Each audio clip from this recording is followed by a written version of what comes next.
choose our socks for success in all endeavors. Fortunes rises from the heel, and good luck for life. Good morning. Today is Tuesday, November 26, 2024. Today in history, 126 years ago today, German organic chemist Karl Ziegler was born.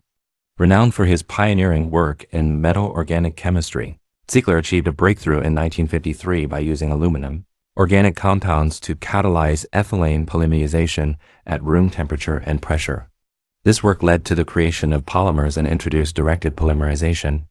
In recognition of his contributions, Ziegler and Italian chemist Giulio Natta received the Nobel Prize in Chemistry in 1963. Welcome to today's Xinjiang Morning News. Let's start with political updates.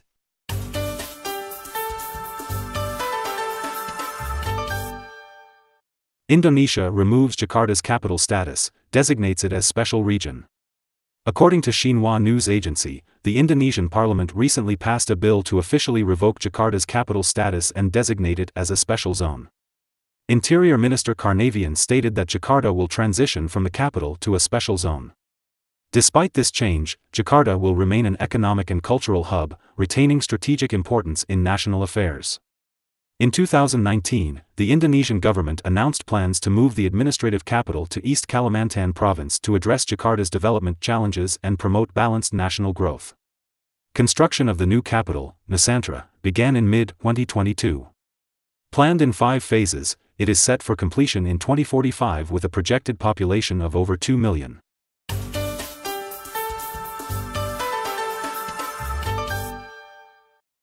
Russia eases nuclear weapon use policy. According to news from Moscow, Ukraine recently used Western-provided missiles to attack the Russian border area for the first time.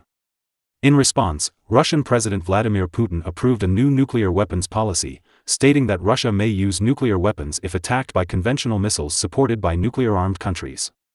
The new policy expands on the 2020 version, which allowed nuclear retaliation only in the event of a conventional or nuclear attack that threatened the country's survival. The updated policy includes conditions for a nuclear strike in response to large-scale attacks using conventional missiles, drones, or other aircraft. Additionally, any aggression against Russia by non-nuclear countries involving nuclear-armed countries will be seen as a joint attack on Russia.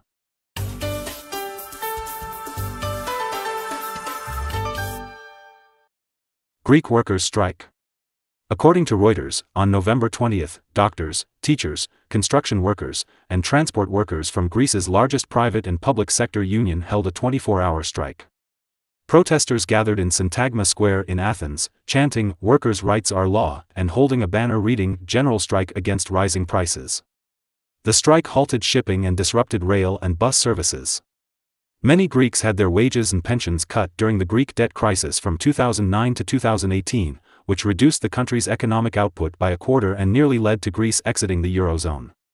Although the economy has rebounded since then, wages remain below the European average, GDP per capita is among the lowest in the EU, and commodity prices have risen sharply. Ford to cut about 14% of jobs in Europe. Agence France-Presse reported that on November 20, U.S. auto giant Ford announced it would cut about 14% of its workforce in Europe, primarily due to severe losses in recent years, weak demand for electric vehicles, insufficient government support for the transition to electric vehicles, and increasing competition.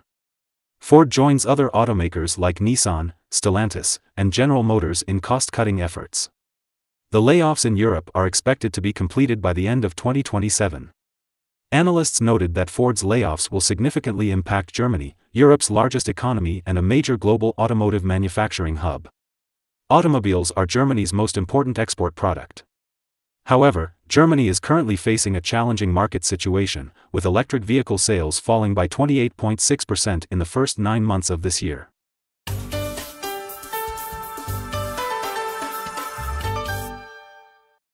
Pakistan convoy attack kills 38.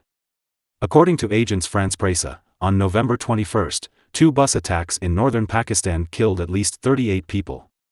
The attacks are believed to be part of ongoing sectarian conflict. Sources revealed that the 2 convoys, consisting of about 40 vehicles, were under police escort when the attacks occurred. No group or individual has claimed responsibility for the incident. Sectarian violence between Sunni and Shiite Muslim tribes has persisted for months in the mountainous Khyber Pakhtunkhwa province in northwest Pakistan. Clashes in the province's Kurram district have resulted in hundreds of deaths over the years.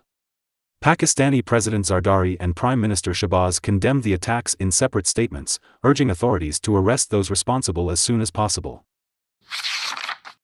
Iceland's Reykjanes volcano erupts for 7th time this year. According to Xinhua news agency, a volcanic eruption occurred late at night on November 20 on the Reykjanes Peninsula in southwestern Iceland. This marks the 7th eruption on the peninsula this year. The eruption took place in the Sandsnuk volcanic zone, and the town of Grindavik, along with the nearby popular tourist destination, Blue Lagoon, was evacuated. Benedikt Ófeigsson, an expert from the Icelandic Meteorological Office, stated that Iceland is located in a volcanic active zone along the mid-Atlantic ridge, with frequent geological activities. He added that the scale of this eruption is much smaller than the volcanic activity in August this year.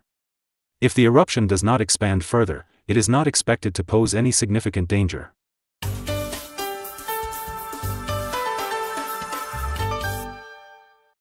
Vietnamese water puppetry, Dong Ho art shine at Vietnam Day. According to the Vietnam news agency, the Vietnam Overseas Day event titled The Essence of Millennium Culture Gathered, Taking Off in an Era of Wealth, Strength, and Prosperity was recently held in Rio de Janeiro, Brazil, and Riyadh, Saudi Arabia, to celebrate the establishment of diplomatic relations between Vietnam and Brazil. This marks the 12th time Vietnam has hosted the Overseas Vietnam Day event. The event featured performances such as the traditional Vietnamese lion and dragon dance and a water puppet show. Vietnam stated that hosting the event further strengthened the friendly cooperative relations between the two countries and enhanced Vietnam's influence and credibility in the international community. Global financial news. Recently, crude oil futures on the Shanghai Futures Exchange closed up 0.49%, reaching 538.3 yuan per barrel. That's all for today's Qingchao Morning News. Thanks for watching. Join us at the same time tomorrow.